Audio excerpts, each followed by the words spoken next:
Good morning, afternoon, evening, survivors, and welcome back to a brand new video. Now, the reason why I started with that intro is because it's been a bit of a wild last 24 hours. Of course, whenever we do a launch over on ARK Ascended, it's always a bit of a crazy time. But for once, Studio Wildcard were fairly on time. I know there's always a delay. It was meant to be the 30th, it ended up being the 7th.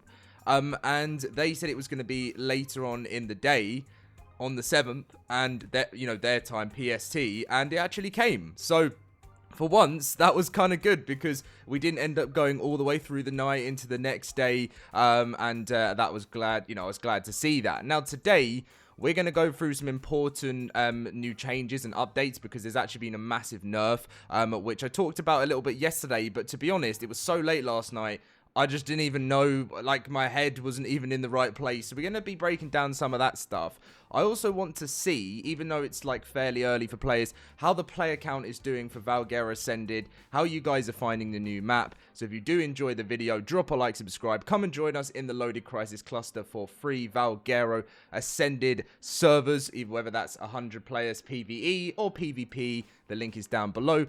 And I have a special code for your own Nitrado server. Finally, I managed to get something. I know a lot of you guys were saying no code, and finally, I have a special one. So you'll see that in the next clip. So ARK Valguero Ascended is now live, and if you're looking to grab your own ARK Survival Ascended server, you can get 10% off with my exclusive Nitrado discount code, which is LoadedValguero, all one word. This offer is valid for new services only, and there are only 50 uses available, so make sure you act fast. The discount is live right now, and it runs out on November the 8th. Good luck, and I hope you enjoy the discount. Right, so this is how we're currently looking player-wise after the launch of Valguero Ascended. It seems to be a little bit lower, as expected, because, Ragnarok was a lot more popular as a map. But it has obviously risen, and at the same time, a Tuesday launch very, very late at night at a strange time zone is a bit weird.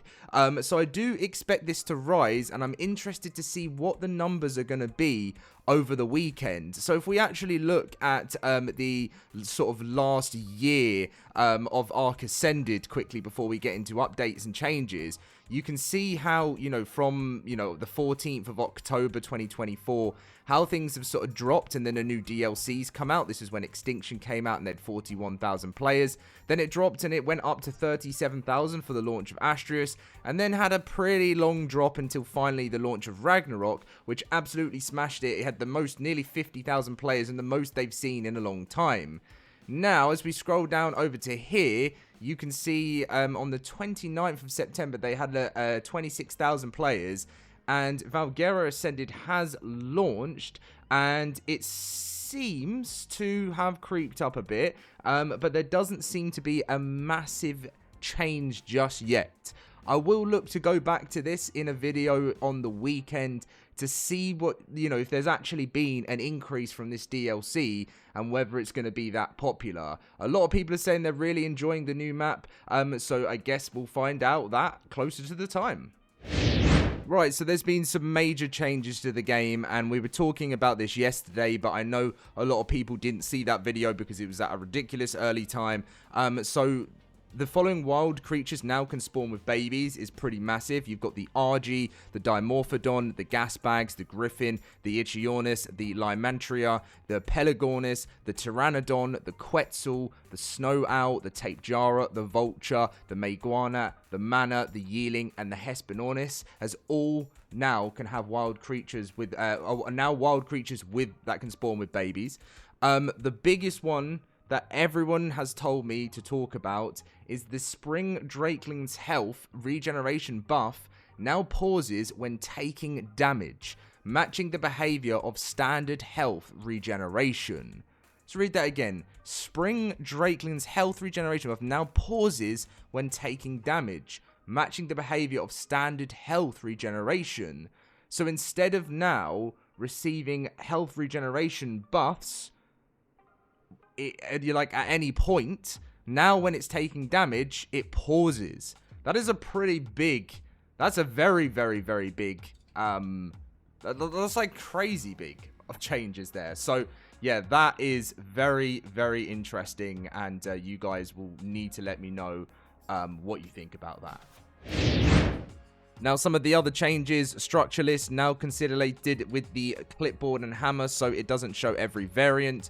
Increase the structure skin placement range by approximately 70%. Plant pot no longer counts towards enemy foundation range.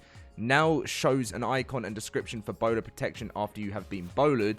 And the Dana Suture's bleed can no longer be applied to boss enemies. So yeah, that's a big change, and obviously in the sense of what extra damage you can do to bosses. They also fixed an issue where shoulder pet could sometimes be unintentionally dropped by a single tap of R while mounted. So basically, by the looks of things, I was talking about this yesterday, and this is actually quite a big W, this one, because you guys know that it can be very sensitive when you're trying to drop a shoulder pet, and sometimes you don't actually want to drop it, and sometimes, you know, it will make you drop it at the worst time possible, especially even if it's an accident. So this has actually been changed from reduce the double tap detection window while riding from 0.75 seconds to 0.3 seconds to match behavior when not riding. When not riding. Oh yeah, when not riding. And then they added an optional keybind override, allowing players to throw a mounted shoulder pet with a single consistent input, whether riding or on foot, basically. So yeah, that took me a while to get through that, but that's a very, very good change there. I wanted to add this bit like kind of near the start of the video because I've just seen this information. For anyone wondering, so this person said, who is responsible for this? Official Asterisk servers crashing every 15 mins. Some sort of response would be appreciated. And if you have seen any sort of higher ping or any issues with Asterisk, Dolly has said something in the major version update yesterday impacted the memory on Asterisk a lot. Our engineers will continue iterating on the issue today, and hopefully we can push a fix ASAP. Now, this has been something which Asterisk has had issues. It's such a great map, but because it's so big, it's really, really gets affected with updates, and the memory of it is so massive, so that's why it tends to get affected by these updates. Also, there has been, this person said, just wondering if or when you would be dropping more Valguero servers. And Dolly said, good timing. Some more official NA/EU PvP and PvE servers will be dropping in about 10 to 20 minutes, actually. If you use the Discord, it's a good time to shout to join our official server and follow the announcement and status update channels, where they obviously target it more like live ops stuff. So, yeah. You're gonna have, as this video goes live, these servers should be live. I know many of you guys as well were always talking about the tames that fall through the mesh, and especially in single player, they have done a fix for some tames sometimes falling through the mesh. I feel like this has been an issue that's been in the world of ARK for years and years and years.